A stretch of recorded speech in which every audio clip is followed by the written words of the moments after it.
Look at where we were as when we started the show. MTN Group, Africa's largest telephony company, says its first half 2016 headline earnings per share will be negative, largely because of the record fine following the resolution with the Nigerian government of Nigeria on the 10th of June. That record fine that MTN Nigeria was charged. So the basic earnings per share and the headline earnings per share for the first half of 2016 will decline. According to the statement reported by Reuters, Nigerian regulatory fine is expected to have an estimated negative impact of $4.74 on MTN Group's headline earnings per share and basic earnings per share for first half 2016 when that is reported. MTN South Africa is expected to report a decline in earnings before interest, taxes, depreciation and amortization margin for the first half. That's what's still on the street. We'll flesh that up as soon as we get it.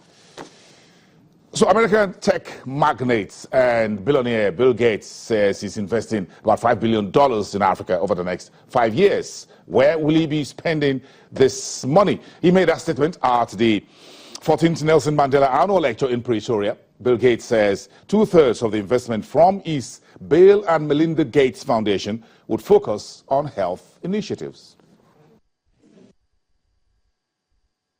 Today, South Africans are still striving to live together in the fullest sense. But you are so much closer to that ideal because Nelson Mandela and so many others believed in the promise of one South Africa.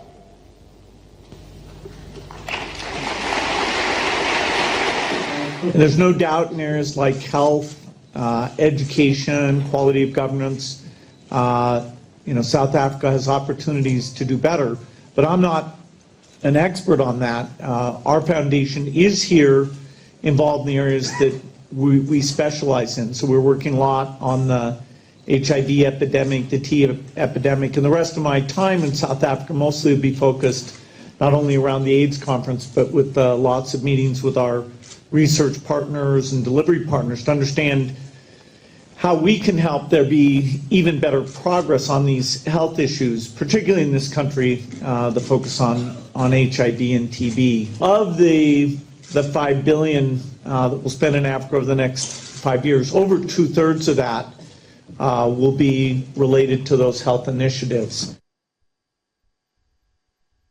Yeah, we're back at home in Nigeria, where inflation for the month of June shot up to 16.5%. That's the highest level in 11 years.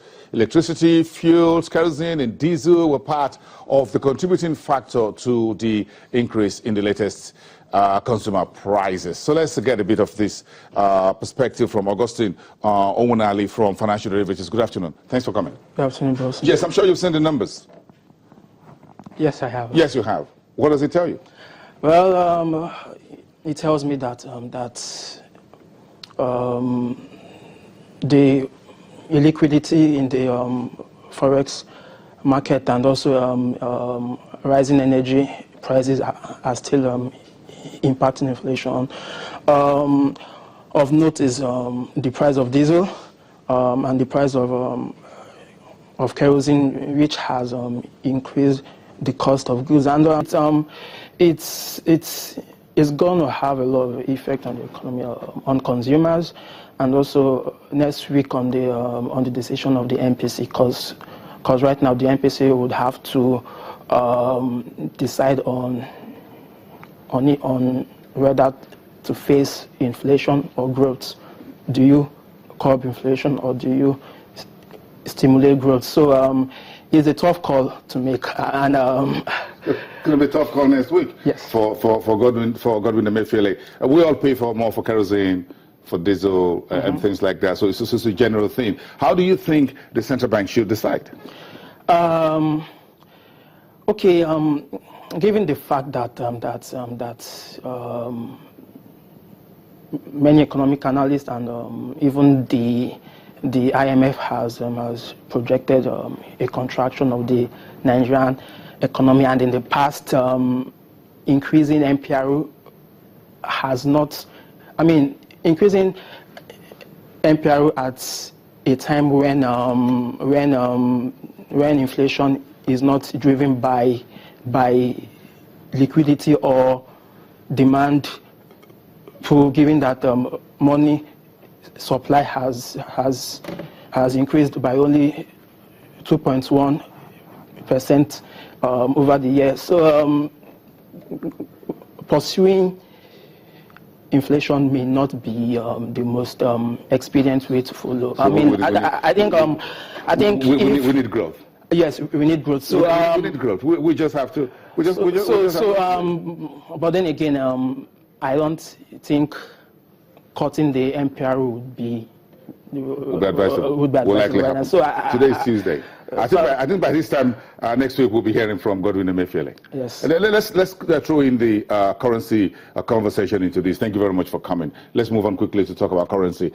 We thank you for your time today, Augustine Owunale from Financial Derivatives Company. Let's throw in the currencies market. Of course, yesterday the Financial Markets Dealers Association, called the FMDA, that's the body comprising of all treasurers in the banking system, says they've set a new ceiling, a maximum resale premium for dollar trades on the interbank forex market. That would just be 50 kobo on top of whatever is bought and you want to resell. Let's get a sense of where we are today with the FX market, currency damaging a number of earnings that we already seen at the marketplace. Let's bring on the discussion Diana Egolu, head of FX trading at Sterling Bank.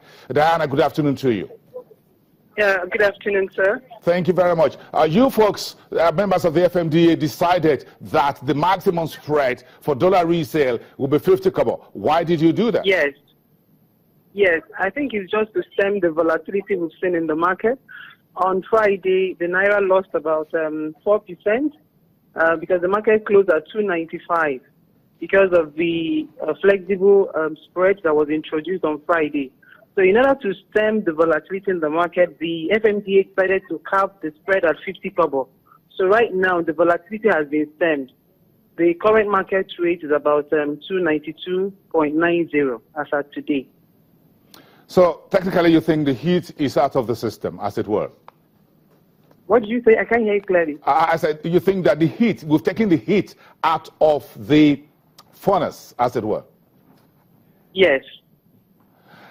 Now, so where do you think things will go from here regarding today's trading day? Yeah, you're telling us about where the figures are right now as far as intraday was concerned. Do you think this will keep cooling down until we go to next week, MPC meeting, and then decide on interest rate direction?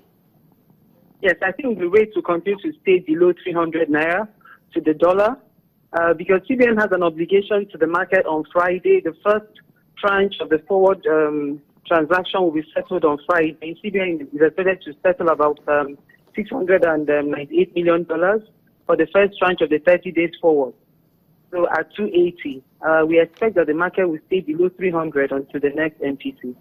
Yes. Okay. Thank you very much. We'll keep an eye on the dollar. You do that for us as the rest of your team. Thank you very much for coming through on the program today. Diana Egolu from Sterling Bank, head of fixed income trading. Okay, let's squeeze this in very quickly. We're going to take a break. We'll look at the fixed income market. We'll come back after the break. The gentleman from Citibank Nigeria, Shewameye, will be joining us. But don't forget that MTN has just released its what you can call a bit of a warning of what its headline earnings per share will be for the first half of 2016, saying that the record fine that was settled with the Nigerian authorities on the 10th of June will have impact on its earnings per share for the first 6 months of 2016. MTN South Africa is expected to report 474 cents, that's $4.74 American cents, as EBITDA impact on the market in South Africa. So MTN Nigeria and MTN South Africa are expected to report some negative first half numbers in the next couple of days.